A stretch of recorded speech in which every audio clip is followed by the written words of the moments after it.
Oke, teman-teman, apakah suara saya kedengaran? Terdengar, terdengar. Terdengar jelas. Jelas, baik.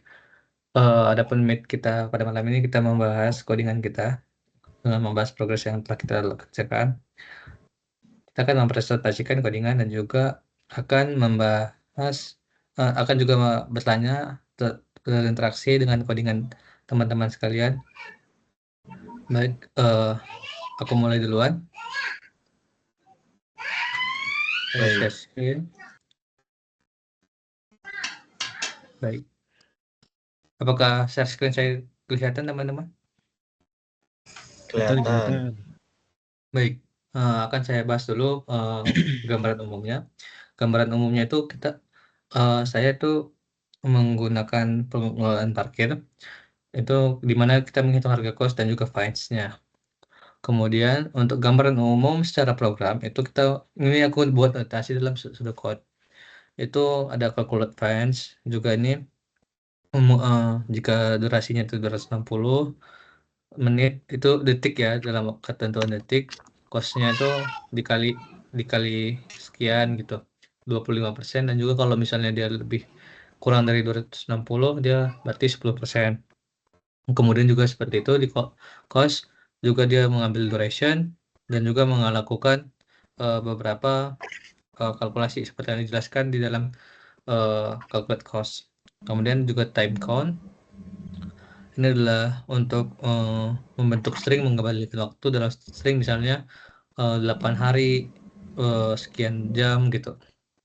Kemudian adalah history, nanti dalam parkiran dia akan menampilkan history yang menampilkan data-data history. Kemudian ini adalah kode program, tentunya ditulis dengan menggunakan Python. Itu ada cost, seperti ini cost, dan juga diterapkan oleh algoritma sesuai dengan pseudocode tadi. Jika dia melebihi 360 atau 6 menit, maka dia akan mendapatkan fines 25%, seperti itu. Kemudian juga dengan fungsi calculate cost, dia akan menghitung durasi, dan juga jika durasinya sekian menit, dia akan membuat harga dengan juga ditambah dengan fines. Fines itu tergantung dengan durasi yang telah ditentukan. Dan ini juga time count yang telah saya buat. Juga di sini duration, mendapatkan duration, terus juga dibagi dengan kalkulasi, dan juga dengan uh, if statement atau juga logic jigs, kita bisa melakukan dengan uh, formatting string, kita mendapatkan waktu-waktu dengan jawaban seperti berikut. Kemudian view history, tentu saja ada asumsinya history itu seperti ini, teman-teman. Ada plate, type, parking, entry, dan sebagainya. Kemudian jika print header itu akan di print. Kemudian juga bisa kan ada itu print parking ID, kayak seperti table, dan juga nanti ada print history, semua history yang ada secara looping gitu. Apakah dari penjelasan saya ini, apakah teman-teman ada pertanyaan?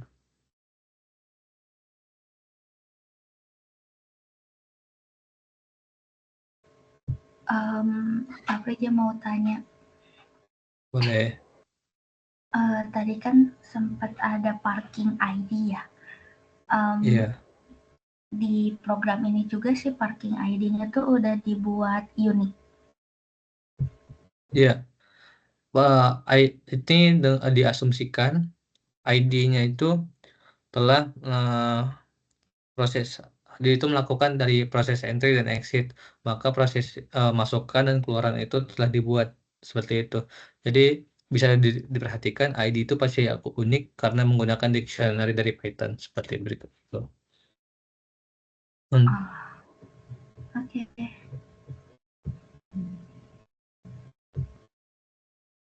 Dan teman-teman, ada pertanyaan terkait dependencies ataupun asumsi lainnya, batasan lainnya?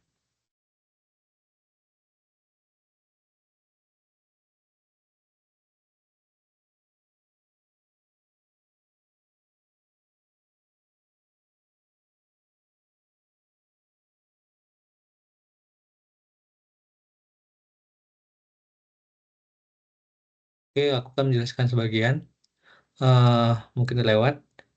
Jadi di batasan tersebut mungkin kos yang dibayar itu adalah 50.000. Bayangkan kita parkir, di calculate cost itu 1 menitnya 10.000, sangat-sangat, mahal sekali, tetapi itulah program yang diminta teman-teman sekalian. Apakah ada pertanyaan teman-teman? Dari Mas Bintang dan Mas Jack?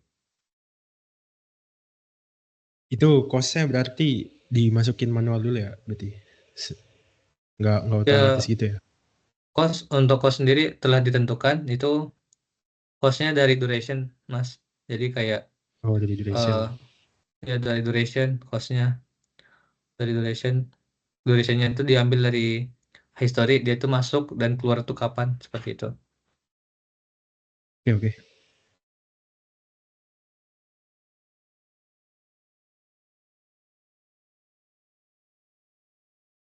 Oke,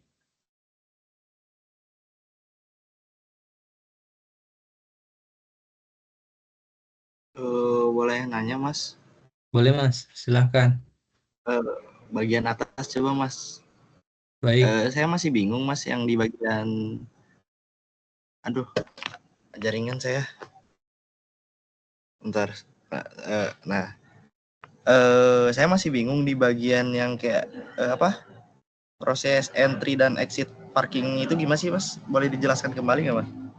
baik, di dalam program sebelumnya, itu di progress, 3 minggu yang lalu, itu telah membuat entry dan exit parking. Jadi, di dalam ini kan, teman-teman bisa lihat di dalam history, dictionary Python, itu ada entry dan exit. Jadi kayak kita, dia tuh proses entry itu menambahkan parkiran. Jadi misalnya mobilnya masuk ke parkiran, itu telah dibuat tuh prosesnya itu udah dibuat. Dan begitu juga dengan proses exit. Jadi ketika mobilnya keluar, itu begitu keluar dia mencatat tanggal, waktu dia exit, seperti itu. Jadi kita bisa mendapatkan durasi. Oke teman-teman, cukup. Apakah ada pertanyaan lagi? Baik, Sebenarnya cukup. eh, cukup. Terima kasih. Oke, akan dilanjutkan dengan apakah ada teman-teman yang mas-mas kalian ada dan mbak ada ingin duluan menjelaskan codingannya? Saya boleh deh, saya deh. Boleh. Oke, Mas Bintang.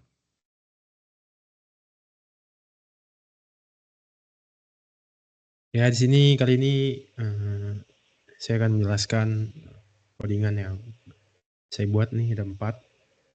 Yang pertama ada fungsi mengurutkan video secara ascending berdasarkan view.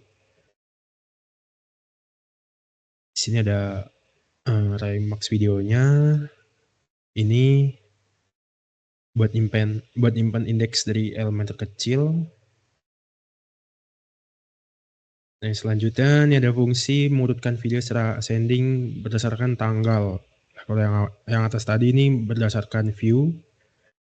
Nah, kalau yang ini berdasarkan tanggal, mirip di atas, cuman ini dia makainya tanggal.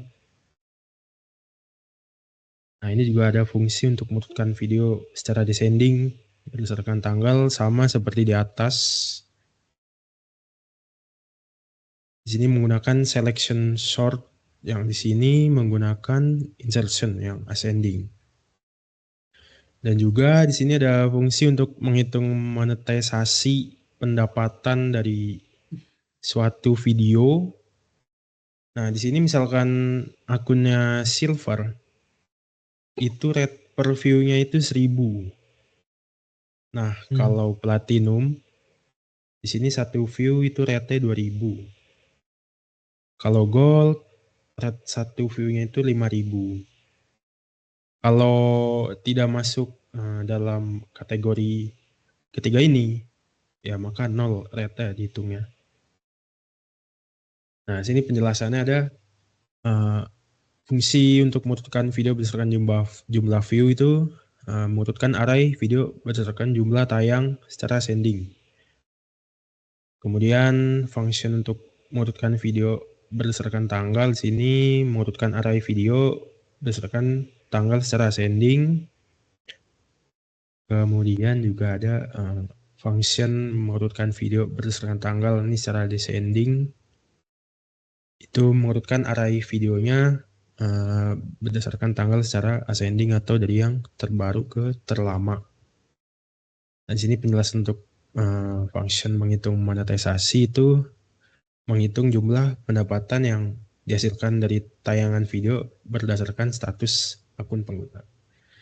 Ya, ini penjelasan dari saya. Silahkan teman-teman, apakah ada yang ingin bertanya?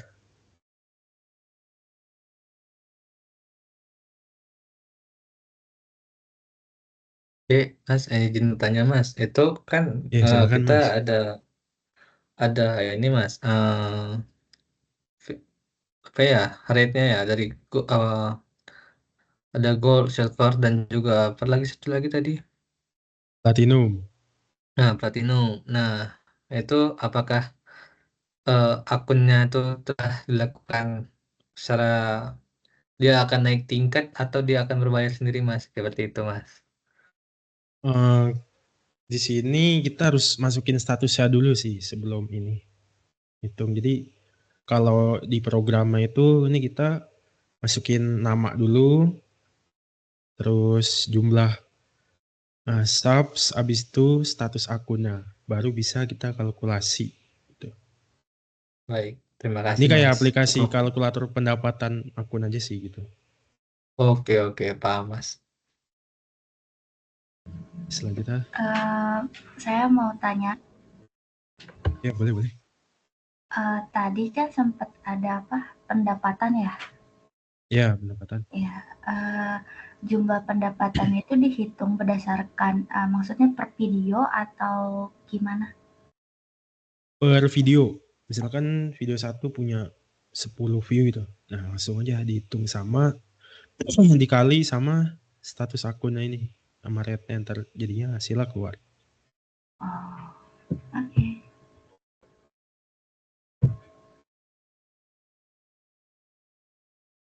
Izin bertanya Kak. Iya. Untuk jumlah tayangan yang video itu kan dikalikan sama rate ya. Iya. Coba terus yang berdasarkan akun kan. Itu tuh kayak gimana sih Kak? Jadi itu kita di aplikasinya itu ya nih. Ini kan ngambil dari aplikasi fungsinya. Jadi kita masukin status akun kita dulu. Habis itu masukin video kita, judulnya, masukin view-nya. Nah itu ntar pas di menu monetisasi kita tinggal pilih videonya aja. Langsung keluar gitu hasil pendapatan dari video itu.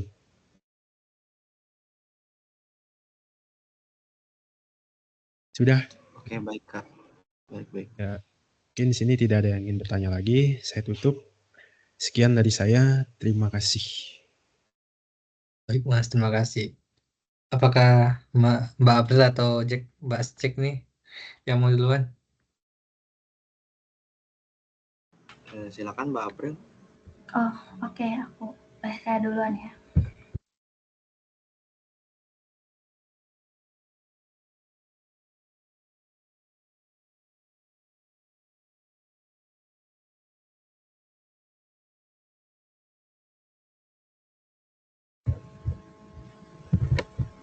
Layarnya udah nampil ya? Udah, nampil. Oke. Jadi ini saya buatnya dalam bahasa Java. Saya buat lebih ke metode sih ini harusnya, metode untuk menambahkan data ke database. Terus saya jelasin dulu satu-satu deh. Jadi ini tuh nantinya ketika user login ke aplikasi, ada data terbaru yang muncul di dashboard yang sebelumnya udah ditambahin ke database. Jadi ketika udah ditambahin ke database, dari database dimunculin ke dashboard aplikasinya. Kemudian ada mengubah data,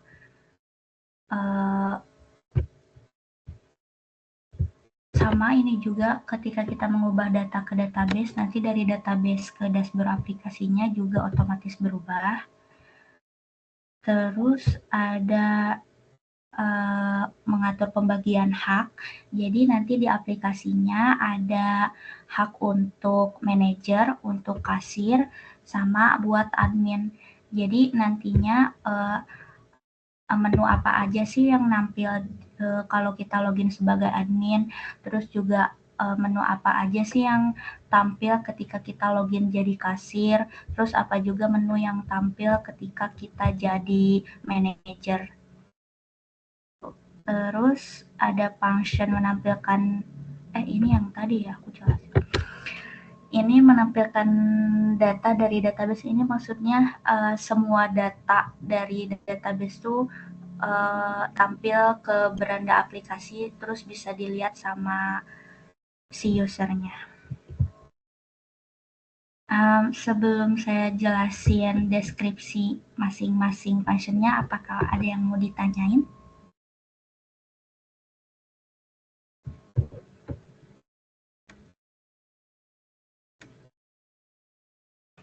Saya mau nanya dong. Oke. Ini berarti yang function untuk menambahkan data ke database itu kolom inputannya nggak boleh ada yang kosong. Menambahkan data ke database? Ya, itu inputannya nggak boleh ada yang kosong.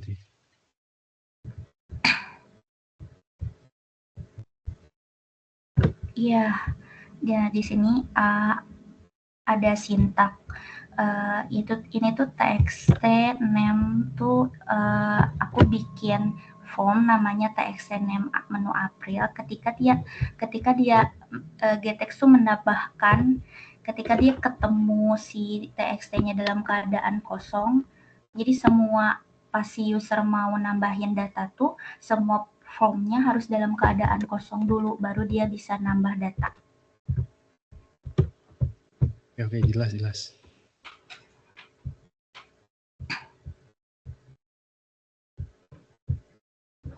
Ada lagi?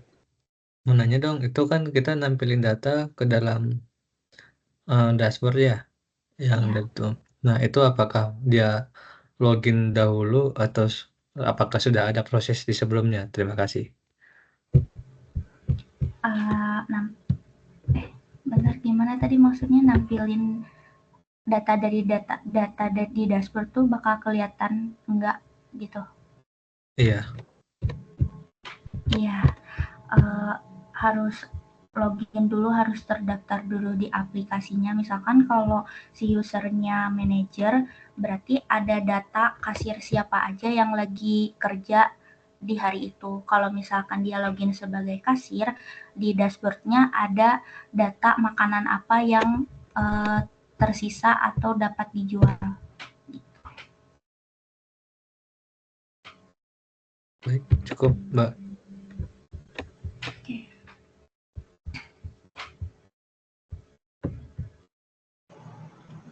Izin nanya Kak. Ya boleh. Untuk yang mana sih bentar ya? Saya lihat dulu ya di ininya. Itu yang tabel menu tuh kayak gimana sih Kak? Kalau boleh tahu? Di function yang mana? Bentar, di function yang mengubah data ke database. Oh, yang tabel menu ini. Jadi kan di Java tuh ada UI-nya ya. Aku di situ tuh aku nambahin tabel, terus aku kasih nama si tabel itu tuh tabel menu.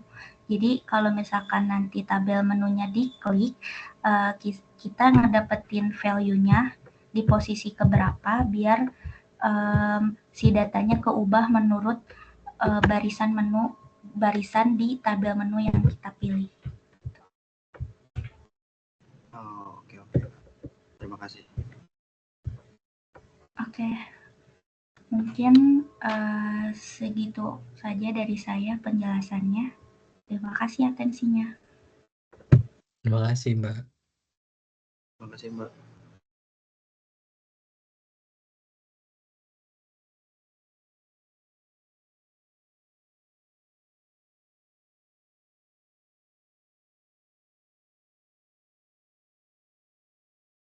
Baik, Mas Jack. Silahkan share Izin screen. Mas sebentar ya. Saya Baik, mengambil boleh. casan dulu bentar. Baik, ditunggu.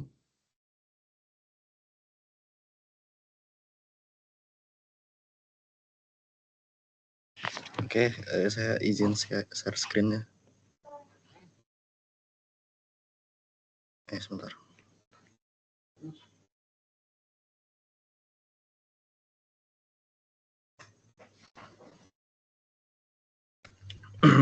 Apakah share screen-nya sudah terlihat jelas?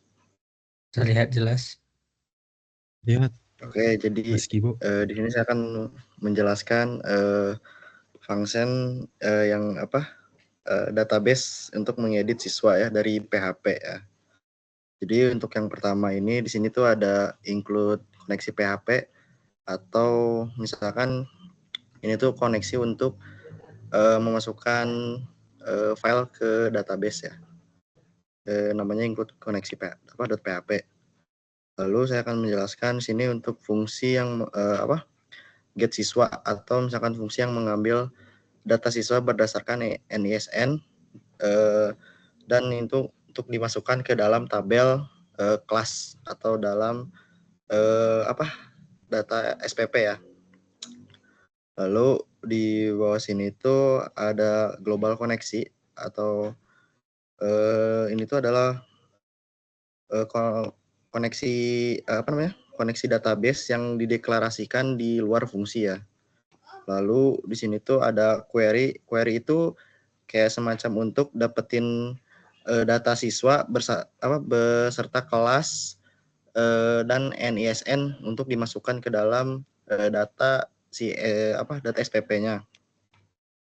Lalu jika misalkan ada error atau misalkan error handling, jadi si query ini tuh bakal nampilin pesan kayak misalkan di sini kan ada if result ini, jadi dia bakal nampilin error gitu di ini ya, di tampilannya, di UI-nya. Nah terus untuk di bawah ini lanjut gini ke fungsi yang kedua itu ada cek get siswa ya. Nah di sini itu maksud dari fungsi ini itu adalah kayak buat ngambil data ID dari si siswa tersebut. Misalkan yang di bagian di bagian yang get ini ya. Nah yang ini, dan untuk sebentar ya, lanjut ke bagian si codingan ini atau function ini tuh kayak ada kayak ada validasi datanya. Jadi misalkan jika data siswa tidak ditemukan, akan ngampilin pesan peringatan dan kayak mengarahkan kembali ke halaman kayak misalkan di codingan lain itu ada siswa.php gitu. Kan ini tuh codingannya tentang yang siswa.php ya, dia itu bakal balik lagi ke bagian halaman dashboard gitu. Kalau misalkan ID siswanya tidak ditemukan gitu. Lalu untuk yang ketiga ini ketiga ya ini. Sini tuh sih. Nah, sebentar ya. Nah, yang ini tuh ada function get class ya. Get class itu function di mana dia tuh kayak ngambil seluruh data dari tabel yang ada di kelas yang mengurutkan. Jadi kayak misalkan ada namanya, terus kayak di garis strip itu kayak ada kelas gitu. Lalu di bawah juga ada query juga. Di sini query itu sama yang kayak tadi yang di awal, dia itu menampilin pesan error jika query gagal atau misalkan si data kelas itu tidak ditemukan gitu. Nah, terus lanjut ke function berikutnya. Di sini tuh ada get tahun SPP ya. Get tahun SPP ini function di mana dia tuh ngambil data dari tabel SPP dan ngurutin kayak berdasarkan kolom tahun, misalkan tahun angkatan dari si siswa tersebut gitu. Dan mungkin cukup segitu untuk penjelasan dari saya. Apakah ada yang ditanyakan?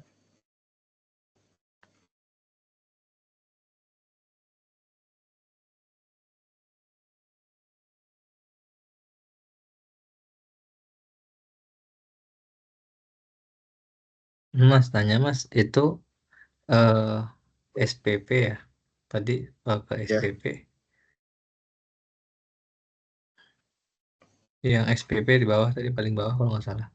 Oh, di get SPP ya? Ya, get SPP. Nah, Ya. itu kita eh nampilin semua SPP ya Mas ya? Seperti itu. Ya, yaitu ngenampilin data yang ada di database. Misalkan kayak dari awal tuh kita menginput dulu misalkan kayak nama, NISN, dan beserta data dari siswa tersebut gitu. Boleh, baik. Terima kasih. Oke, baik.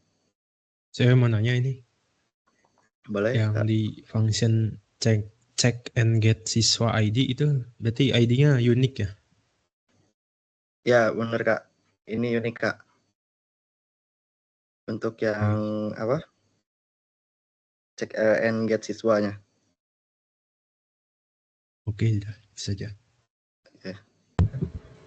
Saya mau nanya, Boleh, berarti kalau misalkan kan berdasarkan NISN ya, berarti selain dari itu Ya. kan siswa ada nama atau kelas, berarti emang harus berdasarkan NISN aja ya? Atau bisa dicari berdasarkan kelas atau nama siswanya? Kalau misalkan ini bisa Kak, untuk misalkan kita mencari dari data seperti contohnya dari kelas, dia tuh bakal nampilin kalau misalkan di UI-nya bakal nampilin si kelas, dan itu berisikan misalkan nama-nama yang ada di kelas tersebut gitu. Oke. Ya. Baik, terima kasih. Bila tidak ada pertanyaan lagi, saya tutup share screen-nya. Terima kasih.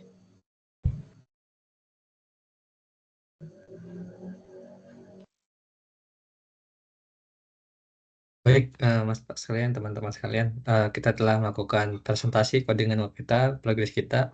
Semoga kita akan juga melanjutkan progres kita ke depannya. Berikut komunikasi kita dalam melakukan presentasi daftaran tugas keprofesian pada minggu ke-5 dan ke-6. Karena itu dicukupkan presentasi kita pada hari ini. Maka kita tutup dengan salam. Assalamualaikum warahmatullahi wabarakatuh. Baik, Waalaikumsalam warahmatullahi wabarakatuh. selamat malam. Malam. Malam.